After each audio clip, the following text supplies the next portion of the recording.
Hi, Mishka. So today is January 15th, 2017, and I promised earlier last week to talk to you some more about unhealthy relationships and leaving unhealthy relationships. And I know you're at an age where you could say unhealthy relationships and it sounds stupid.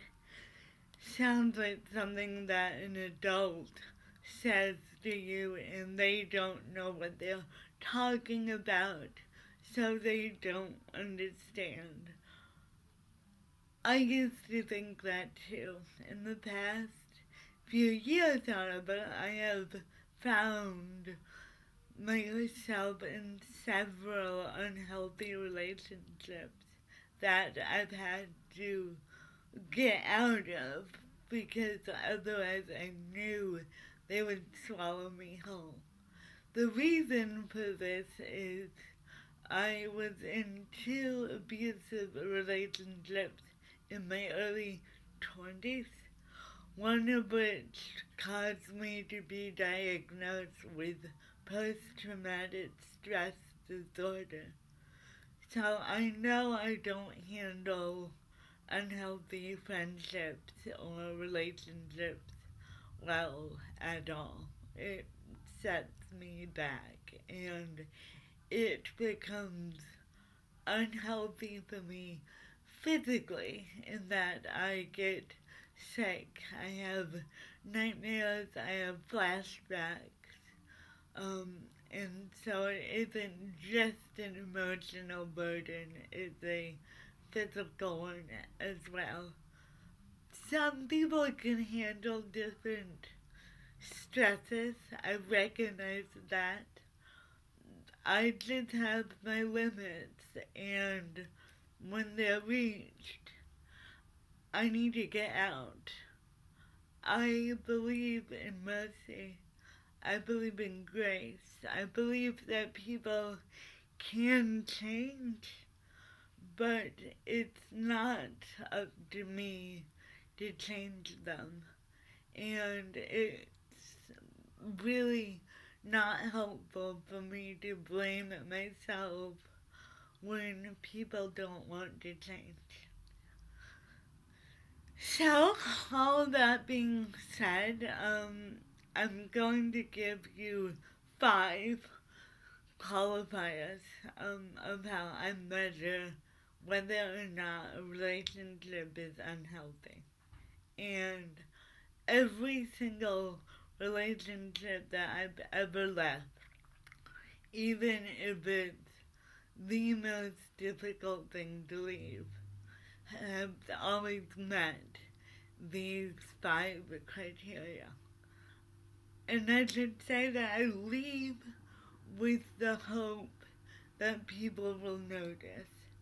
And I leave with the hope that people will realize that something is wrong, even after I've tried to talk to them, and I do try. But someone told me several months ago that you can't make a person hear a message they're not ready for.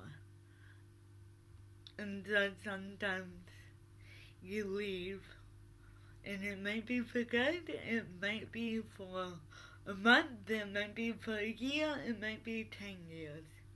But you need to take care of yourself.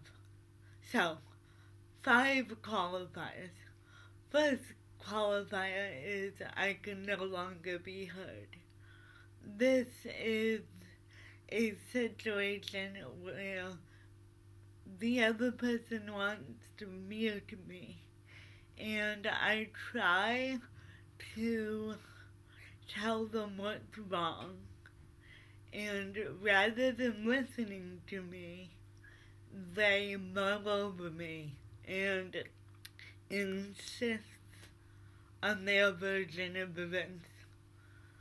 At one point, someone actually said to me, shut up before I lose all respect for you.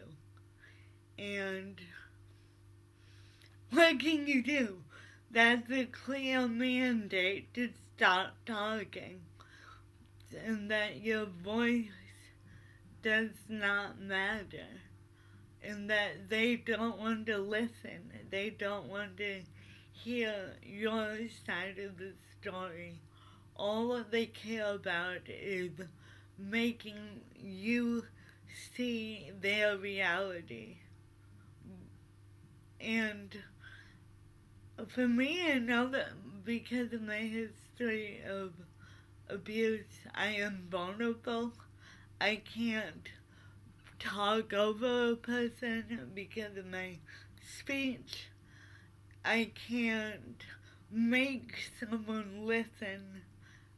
I can't do any of that. So if I can't be heard, that's a really big red flag. Number two is I'm asked to go against my conscience. Lisa, I don't know if there's such a thing as absolute right and wrong, but I do believe that the little voice inside your head is really important. It's your gut telling you what is good for you or what isn't good for you. And if you do things that go against that voice in your head, eventually that voice will shut up. It will get quieter and quieter until it's silent, and then you're left without any clue what's good for you and what isn't good for you. I'm going to talk about this situation more tomorrow, I think. I haven't decided quite yet. But I was in a situation last year where I felt like something was not right, and if it were to continue, it would actually really, really hurt my friend's girlfriend. And I wasn't willing to risk that. I wasn't willing to put her at risk. And even though I tried to work out the conversation and I tried to explain, I don't feel right about what's going on here for good reason. Again, I wasn't being heard, and I was basically asked to ignore that voice in my head. If I know something risks hurting someone else, it's unkind, and it isn't worth it to me, and it never will be. Number three is double standards. If it's okay for someone to treat me one way, but they expect me to treat them better, that's a big problem, because you never know where you stand. If they always want the bed and they never want to sleep on the floor, but they expect me to sleep on the floor always,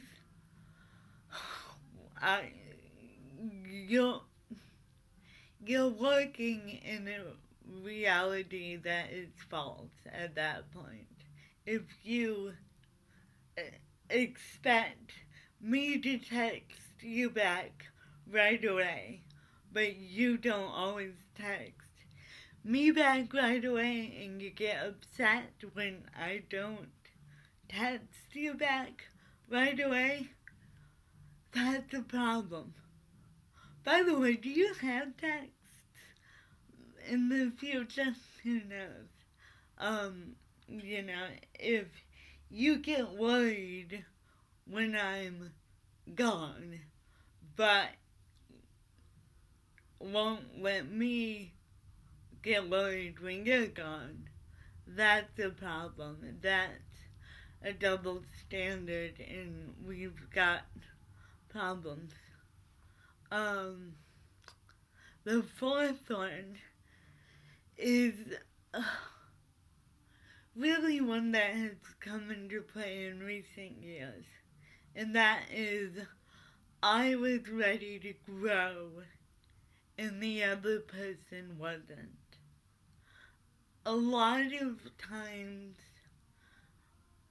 people become my friend, and because of my disability, we get quite close quite quickly because I am physically dependent on them. It's Your mom said it's impossible. I say it's very hard for me to have a casual friendship. Um, because if we want to go to a coffee shop, you have to feed me, um, a sandwich. But what happens is I feel like they expect me to stay dependent, and they expect me to need them forever, physically, emotionally, but they also expect me to stay the way I am. And I'm 32 years old right now. There's a huge difference in me from 10 years ago. There's a huge difference in anyone from the age of 20 something to 30 something, even 29 to 31. Um, Particularly if you're a woman, I think something happens where you just want to start going deeper with people, and you want to start putting down roots. Um, and that doesn't mean settling down and getting married, but it could. I'm looking at buying property this year because I want to start living a more adult life. I want to start laying down a firmer foundation of friendships, relationships, situations. I want to have a workspace where I can write the commissions that I'm getting. And all of that grows. And if someone is holding you back from growing, they are ultimately holding you back from being your best self. And you can't not do that. Martha Graham says there's only one of you, and there's only one of me, and the world needs you to be the best you can be. And so you can invite them to grow along with you, but if they clearly don't want that, it might be time to go your separate ways for a while. And it might be, for now, you separate for now, or it might be forever. But you deserve to grow, and you need to grow, and that's the point of being you. Last one, and this is number 5 because if all of the previous 4 are happening, number 5 is happening too. And that is, I no longer felt safe. Um, that doesn't mean I expected them to wake up and, that doesn't mean I expected to wake up one night and see them holding a knife over my bed. At all. But relationships have to be built on trust. And when you can't be heard, when you're asked to go against your conscience, when you are expected to adhere to double standards, and when someone is holding you back from growing, you are not safe. You're not safe emotionally, at the very least. Probably not safe mentally either. That isn't healthy. That isn't good for you.